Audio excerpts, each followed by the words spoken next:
தந்தாய். ஒவ்வொரு பலியிலும் உயிர் தியாகம் என்றும் செய்கின்றாய்.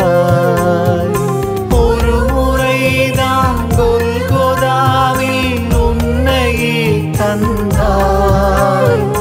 ஒவ்வொரு பலியிலும் உயிர் தியாகம் என்றும் செய்கின்றாய். ஓருயிரும் ஓருணர்வும் ஆக விளைகின்றேன். ஓருயிரும் ஓர் உணர்வும் ஆக விளைகின்றேன். ஒன்றாய் கலந்திட உள்ளம் மகிழ்வேன். எழுந்து வாராயோ, எழுந்து வாராயோ. வாரும் வாரும் இயேசுவே, எழுந்து வாரும் இயேசுவே. வாரும் வாரும் இயேசுவே, எழுந்து வாரும் இயேசுவே. விண்ணுலகில் உங்கள் செல்வத்தை சேமித்து வையுங்கள். அங்கே பூச்சியோ துருவோ அழிப்பதில்லை, திருடரும் கன்னமிட்டு திருடுவதில்லை. மத்தேயு 6:20. மனிதர்களாகிய நம்முடைய வாழ்வின் நோக்கம் பொன், பொருள், சொத்து சேர்ப்பதும் பட்டம், பதவி, அதிகாரம், புகழுக்கு ஏங்குவதுமாக இருக்கிறது. ஆனால் நமக்கு தெரிந்த உண்மை, நாம் எதை சேர்த்தாலும் அதை கொண்டு போகப் போவதில்லை.